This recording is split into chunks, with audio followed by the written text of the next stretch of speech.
It's Thursday, March 1st. Welcome to Coffee Break from the HAN Network. I'm Kate Czaplinski with the latest local news, including another car into a Milford building, a Darien drug bust, and a preview of our newspapers this week. Frank Renita will have more on the nor'easter headed our way, and later on, your Nutmeg Sports Update. Donna Lang also joins us later to take a look back on this day in history. But first, for the second time this week, Milford emergency crews responded to a car versus building accident. Now, on Wednesday, a driver accidentally crashed her car into a Milford physical rehabilitation office. That incident occurred around 1 in the afternoon after the woman reportedly lost control of her vehicle. While that large sedan traveled over the curb and onto the sidewalk, striking the side of the building located at 680 Boston Post Road. That, according to Fire Battalion Chief Anthony Fabrizi. Well, a rehab facility employee happened to be sitting on the opposite side of the wall at the time of that incident and was struck by flying debris. Both the driver and employee were evaluated at the scene by paramedics, but no serious injuries were reported. Now, a City of Milford building official responded to that scene and evaluated the integrity of the structure. A contractor was also called to the scene to make temporary repairs to allow that business to reopen. Now, Milford police are investigating that accident. Now, similarly, on Monday, a car crashed into Kathy's Famous Cookies on Melba Street in Milford. And in other news, Westport police told Hearst, Connecticut media that they intend to charge the Westport teen who allegedly threatened a mass shooting at Staples High School. That suspect remains at Norwalk Hospital, but police said Wednesday he will be charged as a juvenile when released from treatment. That Staples student was taken into custody after another student overheard him threaten to shoot a teacher and reported that threat to school officials, who then interviewed the student and learned he had had thoughts of executing a mass shooting at the high school. Around 9 a.m. Tuesday, police were called and they took that suspect into custody. Well, on Wednesday afternoon, that subject was still held in the emergency unit of Norwalk Hospital. An investigation into the suspect's home revealed a trove of guns that were owned by his father. And Darien police seized 385 grams of marijuana from a Raymond Street resident on Wednesday that they say he was selling from his home. Now, 26-year-old Nicholas Torsia of 11 Raymond Street was charged with operating a drug factory, possession of marijuana over 4 ounces, and possession of marijuana with intent to sell. Now, as part of an investigation, detectives have been conducting surveillance, and during surveillance on Wednesday, they observed some activity which was consistent with a narcotics transaction being conducted. They say follow-up investigation led to a search of that address and identified the resident as Nicholas Torsia. Well, that search, as you saw in the photo, yielded a substantial amount of evidence that Torsia was distributing marijuana, THC oil cartridges, and vaporizer devices. Now, during that search, 385 grams of marijuana, 237 THC oil cartridges, and 12 vaporizers were located and seized. The estimated street value of the contraband was over $16,000. Police say $635 in cash was also taken. Now, Torsia was placed under arrest and he's scheduled to appear in court on March 12th. And in other news, a Hamden man who sold oxycodone to a Weston resident who overdosed in 2016 was charged in U.S. District Court this week. 21-year-old Ryan Looney was sentenced to 3 years of probation, the first 6 months of which Looney must spend in home confinement for distributing that oxycodone involved in an overdose. Now, this matter stems from an ongoing statewide initiative targeting narcotics dealers who distribute heroin, fentanyl, or opioids that cause death or serious injury. Now, according to court documents and statements made in court, on January 3rd, 2016, a 22-year-old male purchased 30 oxycodone pills from Tahir Fareed of Hamden in exchange for $900. Well, on January 5th, after consuming some of those pills as well as other substances, that victim was found unresponsive at a friend's home in Weston. He now remains in a coma with no brain activity and, according to medical personnel, is in a persistent vegetative state. Well, the investigation revealed that prior to the victim's overdose, Wayne Brady of Hamden supplied oxycodone pills and marijuana to Looney, who then sold the oxycodone pills to Fareed, who then distributed a portion of them to the 22-year-old victim. On May 2nd, 2016, Looney pleaded guilty to 1 count of possession with intent to distribute and distribution of oxycodone. Fareed also pleaded guilty to the same charge in April. And on July 18th, 2017, Bradbury pleaded guilty to 1 count of distributing oxycodone and marijuana to an individual under 21 years of age. Now, on November 30th, 2016, Fareed was sentenced to 6 months in prison. On February 5th, 2018, Bradbury was sentenced to 18 months in prison. And on Tuesday, February 27th, members of the Norwalk Police Special Services Division served 3 arrest warrants for 28-year-old Michael Hudson. Now, the arrest warrants were a result of a lengthy narcotics investigation conducted by Norwalk officer Brian Barrett. Hudson was taken into custody at 15 Robbins Square East in Norwalk, and he was arrested on the 3 warrants, which each charged him with possession of a controlled substance and sale of narcotics. Now, back in July of 2016, police say Hudson was arrested for similar narcotic sales charges after he sold heroin and fentanyl laced with heroin to an undercover police officer. He is currently on probation stemming from those charges. And in happier news, a Stratford shooting victim paid a special visit to the paramedics and EMTs that helped save his life. Back on November 14, 2017, Stratford Emergency Medical Services paramedic Alexander Hawkins, paramedic supervisors Timothy Usadis and Aaron Smith, and EMTs John Toomey and David Dressler, along with the Stratford Fire Department first responders and police, responded to a man shot in a robbery attempt at Bar on Main Street. Well, the victim of that shooting, Reggie Woodard, suffered life-threatening injuries that required multiple surgeries. Not only was Woodard's life in jeopardy, there was a risk of him being unable to walk again. Well, on Monday, Woodard walked into Stratford EMS headquarters looking and feeling amazing, he said. Now, emergency services personnel very infrequently get to see the patients again, and even less frequently get the opportunity to celebrate with a patient in their full recovery from a devastating event. Stratford EMS thanked Woodward for coming to visit and sharing his triumphant recovery with the responders who worked hard to save his life. All right, taking a turn now, we're going to throw it over to Frank Granito for a look at the forecast, which doesn't look so great right now, Frank. It's certainly starting to look bleak, Kate, but we'll be able to at least enjoy the first half of today with mostly sunny skies, temperatures in the low to mid 50s. We'll see increasing cloud cover later on this afternoon, and then some showers making their way into the county as well. Big issue going to be the winds that are coming with it overnight as well. We have 3 weather advisories, weather alerts, I should say, for Fairfield County. A flood watch that will be in effect from 6 a.m. on Friday through 6 a.m. on Saturday. A high wind watch from 7 a.m. Friday through 6 a.m. Saturday. And a coastal flood advisory as well from 10 a.m. Friday through around 1 p.m. Friday afternoon. We're going to see very windy conditions tomorrow, anywhere between 30 to as high as 60 miles per hour at times with the gusts. It'll be much cooler out with temperatures in the 40s. We're going to have rain in the earlier parts of the day, possibly turning into snow later on. Rain and snow showers will continue overnight, anywhere between 1 to 3 inches of precipitation accumulating. But good news coming our way on Saturday with temperatures back into the mid 40s for what should be a partly cloudy and partly sunny mix throughout the day as wind gusts died down. That'll do it for this weather update. Let's go back over to Kate. All right, thanks so much, Frank. We're going to step out for a break, come back, and Donna Lang will take a look back on this day in history. Frank has your Nutmeg Sports Update, and we have a lot more local news coming up after this. Voted Best Gourmet to Go in Fairfield County, Palmer's extensive menu offers everything you'll need to make your next event easy and delicious. Whether you're hosting a small get-together or planning a large celebration, they've got you covered breakfast through dessert. Order online at palmersdarien.com or call 203-655-2077. Yeah, Dad. Kyle, I need you to update the financial statements. I took care of that yesterday, Dad. Mac, I need you to get those deals approved. They're all done, Mr. Miller. Jeff, I need you to order lunch for the meeting. They can't do a thing without me. Right now, lease a 2017 Sentra S for only $97 a month.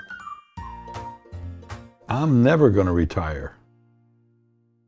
UK Gourmet is the largest specialty grocer in the area, featuring food from England, Ireland, Scotland, and Wales. Over 80 teas to choose from and a brilliant assortment of biscuits to go with them. Over 70 cheeses from grass-fed cows, which makes a smashing difference in taste. The creamiest chocolate you'll ever taste using no artificial colors or preservatives. So say hooray for UK Gourmet, 78 Stony Hill Road in Bethel, or visit ukgourmet.us.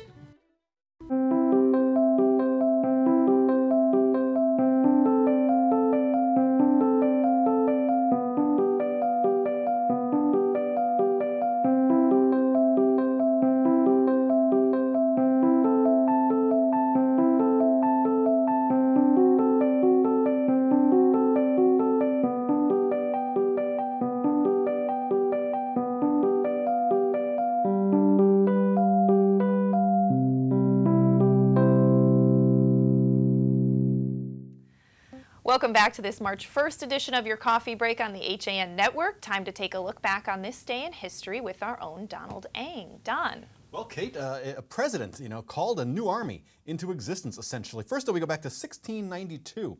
Sarah Good, Sarah Osborne, and a South American slave known only as Tituba are brought before the magistrates in Salem, Massachusetts, beginning what would become known as the witch trials. Now, Good and Osborne denied using their powers to cause illnesses or possess other villagers' bodies, but Tituba admitted practicing witchcraft and agreed to testify against the other two in exchange for her freedom.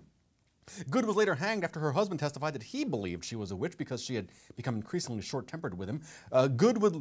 Osborne would die in prison. That was the beginning of the Salem witch trials.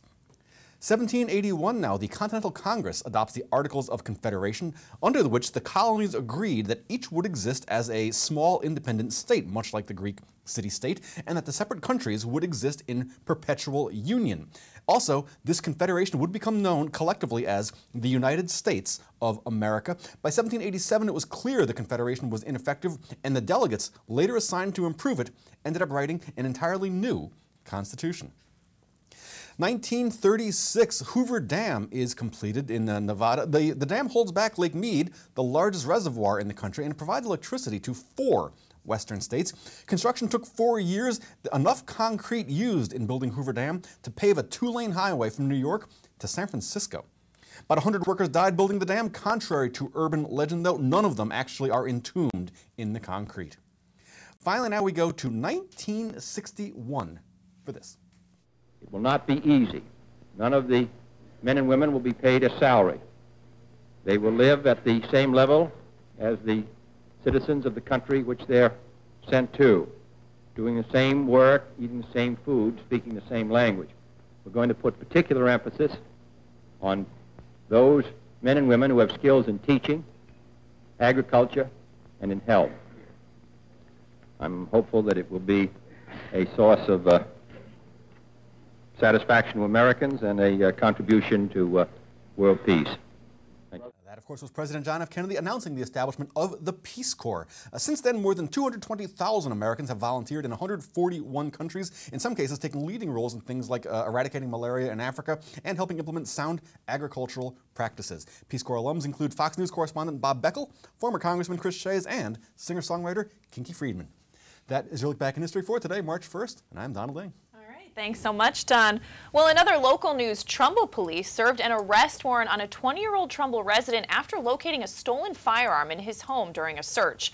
Christopher Renaud of Doe Hollow Road in Trumbull was arrested after an investigation determined that he was found to be in possession of a 9mm handgun, which had been reported stolen. Now, that gun was located while detectives were serving a search warrant at Renaud's home for an unrelated incident that occurred earlier in Trumbull. After finding the gun, detectives obtained assistance from the Bureau of Alcohol, Tobacco, and Firearms. The ATF performed a trace on the gun and determined that it had been stolen in March of 2017 from Pennsylvania. Renaud was charged with theft of a firearm and held on a $30,000 court bond for an appearance on February 28th. And Waterbury police say a man stole a rookie officer's car and then used his credit cards to buy food at Taco Bell and shop at Walmart. The Republican American reports that 21-year-old Waterbury resident Derek Johnson was charged Tuesday with multiple offenses, including burglary, second-degree larceny, and identity theft. Police say Johnson stole the car from a Waterbury parking garage back on January 23rd, the night of that officer's police academy graduation. Investigators say Johnson bought items from Walmart and Taco Bell with the stolen credit cards before leaving that car in a private lot. Police later recovered the car, and investigators say they identified Johnson using surveillance footage. He was being held on a $25,000 bond, and a hearing was scheduled in Waterbury Superior Court next month. And in other news, Stratford's Philip Young made history on Tuesday night. Months after losing a primary to return to the Stratford Town Council, Young is now the 120th District State Representative-elect. Young, the Democratic nominee, bested Republican Bill Cabral at the polls in that special race, receiving 1,615 votes to Cabral's 1,522 votes. Now, Young's win shakes up the 120th District, as that state seat had been in Republican hands for more than 4 decades. Former Mayor John Harkins and current Mayor Laura Hoydick are among Republicans who have won election to that seat. Now, Hoydick's January 2nd resignation from the legislative seat forced Tuesday's special election. Now, Stratford Star editor Melvin Mason spoke to Young about that win. Take a look. There's going to be a lot of people who say that this is because of the current administration in Washington and everything else that's going on. And I'm not saying it didn't have a part of it, but I know the team of people that I had working for me and all the volunteers who helped from many different places, that made the difference. Okay. People took time off from their lives. I took time off from my life to do this, and we made it happen. Okay, so when you... And there's more on that story at StratfordStar.com. Well, when Darienne's Board of Selectmen approved a budget this week, they also discussed a big issue with the town's annual July 4th fireworks. Darienne's Board of Selectmen unanimously approved a budget of $45.7 million for the town government for the upcoming fiscal year. That's a decrease of 1.5% from 2017 and 2018. Now, for the past month, the board has been reviewing the town's administrator proposed budget, cutting about $250,000 in expenses. Well, during budget discussions, First Selectman Jamie Stevenson said that the over $13,000 appropriated for the town's 4th of July fireworks celebration may also be removed from the budget due to complications with planning this year's event. Now, while the fireworks program has been at Darien High School for the last few years, one of the school's turf fields, they say, was heavily damaged by the fireworks in 2017, and the town had to provide a workaround for ongoing construction. Well, with the Darien High cafeteria being under construction this summer and the potential for damage to the turf fields, the high school does not appear to be a viable location for this year's fireworks. The selectmen did inquire about lighting the fireworks from a barge off of the shore of Weed Beach and potentially combining the 4th of July celebration with the Parks and Recreation Department's Weed Beach Festival. However, Darien police do not believe that there would be adequate pedestrian safety leaving the beach due to the event's large turnout. Stevenson said the board is still looking into possibilities, but volunteers are needed to make that celebration possible. Much more on that story and the budget at DarienTimes.com. And the clock is now ticking on Fairfield County's Giving Day. Until midnight tonight, people can make donations to a number of local nonprofit organizations with just the click of a keystroke. Now powered by Fairfield County's Community Foundation, Fairfield County's Giving Day is the impetus for the 23 cities and towns in the region and beyond to unite as a community and make an impact in 24 hours. Well, throughout Fairfield County, Giving Day has become known as the day to give where you live and helps causes ranging from a vast array of human services, including hunger relief, mental health support services, and access to housing, as well as educational opportunities for youth and adults, animal welfare, access to the arts and culture, as well as women and girls empowerment support, and much more. Now, nonprofits of all interests and sizes participate. To find local organizations and to donate, you can visit fcgives.org. All right, let's throw it back over to Frank Granito now for your Nutmeg Sports Update. Frank. Thank you, Kate. We were at the Darien Ice House last night as our coverage of the 2018 FCIAC Winter Postseason continues. We had the boys ice hockey semifinals. First up, it was the top seed Greenwich Cardinals, the number 5 Fairfield Co-op squad. A 3-2 game at the end of one period of play, but that would not last very long. Alex Mosian scored just 7 seconds into the second period, his second of 3 goals as Greenwich would cruise from there on out on their way to a 10-4 victory, confirming their spot in the FCIAC Championship on Saturday night. Let's look back at the highlights from the Cardinals' big win. Up ahead to the stick of Caseglia. Off there, he went sliding to the neutral zone as Kovalev open on the back door. They score! Ogian finagling his way through the slot. Shot was deflected out in front. Shot, score! Up for Kovalev. Chips it around Mazza. Back for Mosian in the middle off his skates. Deflected, scores! Shepard bumped off there by Pelletier. Martinelli, wraparound, stop, they score! The unpopular wraparound. How Fairfield breaks through, they're on again! Back. Oh, definitely too, he wants back. What surprises me is Fairfield has not converted one of these rushes because their transition's been great. Speaking of rushes, right off the go, Mosian's on the board again, just 7 seconds into the second. Line. back to his feet and back on the puck. Falling off O'Reilly, shot from the corner, they score! And a 4-on-2 opportunity into the middle. Pelletier Martinelli, quick shot, he scores! The puck kept in, Davey up with it, trying to get around a couple of defenders. Davey chipping it and scores! Stepping on it that time was Shepard. Davey for Kovalev, they score! Side, and it makes its way up to Mojian again. In comes Mojian to the backhand, he scores! Of course, some of the guys who don't always get opportunities getting chances. Big score here! As Fairfield going to get things started in the third. Leading the forecheck. And back the other way comes Carson Rush. Rush to the curl drag. Shot on Brust, and he scores!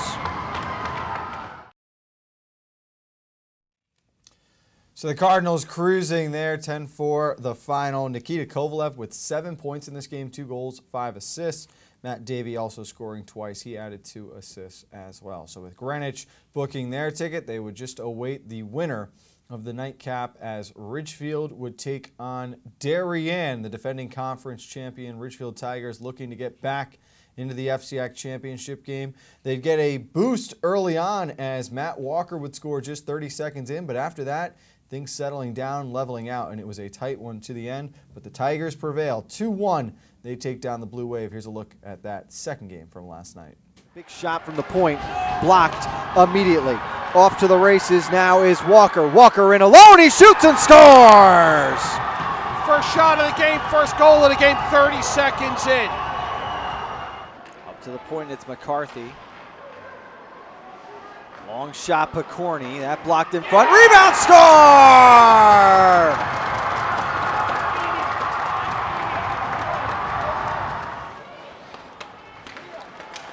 Fujitani moving it forward, it comes back to him in the slot, hesitates, long shot, blocked down, might have caught Irving, turnaround, score! Puck just got lost in the wash, just too many bodies in front of the net. So it'll be number 1 and number 2 in the conference battling it out for the championship. Saturday night, 7 p.m. from the Darien Ice House. We will be there for that game. But before that, we've got one more championship to cover this winter postseason, and it's tonight from the Zeoli Fieldhouse on the campus of Wilton High School. It'll be Danbury and Trumbull in boys basketball. Tip-off set for 7 o'clock. Kevin Coleman and I will be on the air at 6:55. We'll join John Kovach this afternoon at 2 o'clock on Nutmeg Sports, and we'll get you ready for everything that you need to know for the upcoming weekend. That'll do it for this Nutmeg Sports Update. Let's go back over to Kate. All right, thanks so much, Frank. We're going to step out for a break, and when we come back, John Kovach joins me to preview our front pages this week after this. Get a fresh start to the new year by shaking up your meal routine. Walter Stewart's Market is your local source for a delicious selection of fresh and convenient salad shakers, like Southwest salad with chicken, Cobb with organic chicken, Power Vegan with fruit and quinoa, Greek salad with tabbouleh, and grilled shrimp with hominy. Grab one from our salad case or order from our deli today. Walter Stewart's Market, 229 Elm Street, New Canaan, or shop online at stewartsmarket.com. At Galt, we always put you first. As your full-service home heating partner, we provide expert delivery, installation, and maintenance for all your heating needs with knowledgeable, friendly professionals that give you peace of mind 24/7. Galt Family Companies, you first since 1863. Had a sports injury or slip and fall that needs immediate care? Coastal Orthopedics Walk-In Urgent Care gives you direct access to orthopedic specialists fast without an appointment. Biking, golf, tennis, soccer, whatever the sports injury is, sprain or fracture, Coastal Orthopedics Walk-In Urgent Care can help. Open 7 days a week now at 3 locations. The iPark Building at 761 Main Avenue, Norwalk, 36 Old Kings Highway South in Darien, or in the Westport Medical Center at 323 Riverside Avenue, Westport. Go to myorthoct.com, like them on Facebook. Welcome back to this Thursday edition of your coffee break on the HAN Network. I'm Kate Czaplinski, joined now by our editorial director, John Kovach, to preview our front pages this week. John, what are you looking at first? School safety, a big topic in Reading and other towns, walkouts being planned.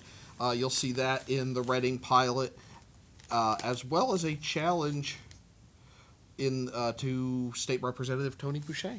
Interesting. All right, taking a look at the Wilton Bulletin this week. As you just mentioned, a lot of teens speaking out against gun violence, and that happened in Ridgefield recently, and it involved some Wilton students, a Wilton teen actually leading that rally.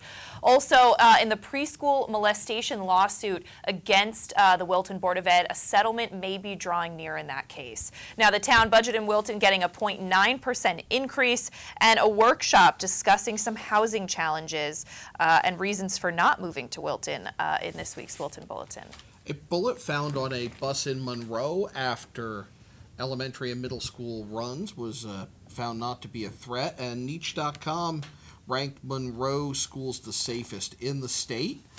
We have the Music and Meatballs, which I would sign up for, fundraiser, and campaigns getting started with the state elections coming up in November. All right, well, looking at the Stratford Star this week, obviously some big news was the result of that special election. Philip Young, the Democrat, winning the 120th district seat, which has been held by Republicans, I think Melvin said, for 4 decades. 44 years. That's actually big enough that it made Huffington Post. Wow, yeah, big flip there. So more on that in Stratford this week. Also, man accused of threatening with a rifle in front of Barnum Discount Liquors. More on that story. And a housing proposal bringing some criticism there. 116-unit apartment building that's proposed for James Farm Road.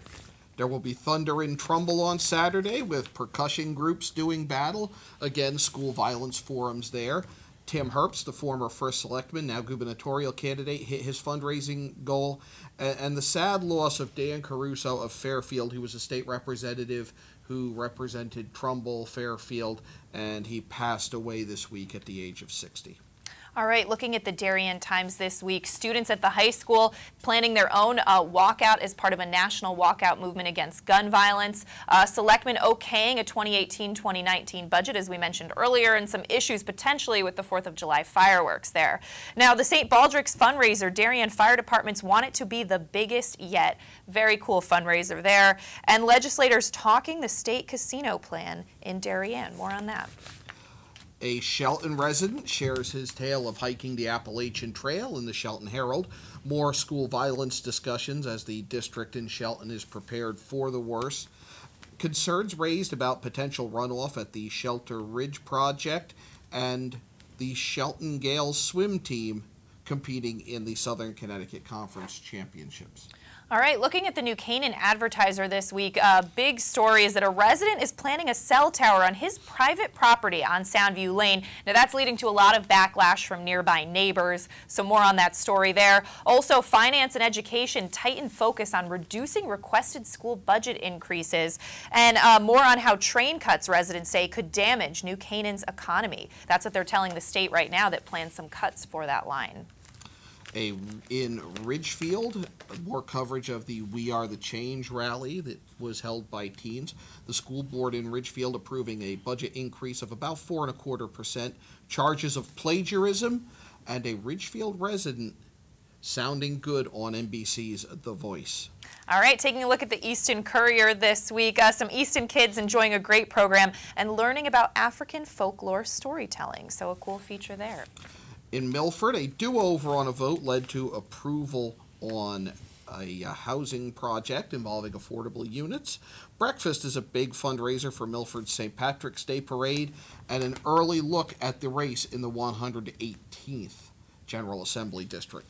And looking at the Weston Forum this week, school safety, a big issue there. Weston Board, the Education Board, held a discussion on school safety, and Weston students also planning a walkout. Our Arts and Leisure section has a recipe for breakfast with a bang that I certainly want to try out. And Trevor Hall will be visiting the Fairfield Theater Company with combining stories of travel with his music. All right, very cool. That does it for a look at our front pages. Still a busy day coming up on the HAN Network, though. We have Yankee Fisherman at 1 o'clock. Yankee Fisherman at 1. We're going to talk about some new gear. We are going to talk about some new regulations. We've got Nutmeg Sports at 2, looking back at the ice hockey semifinals in the FCAC, setting the stage for tonight's FCAC Boys Basketball Championship and Saturday's FCAC Boys Ice Hockey Championship, and then we will bring you that FCAC Boys Basketball Championship between Danbury and Trumbull, live from Wilton High School tonight at 7. Very Cool, and we are going to wrap things up here on your coffee break, but we'll see you tomorrow with the latest local news and more. Have a great day.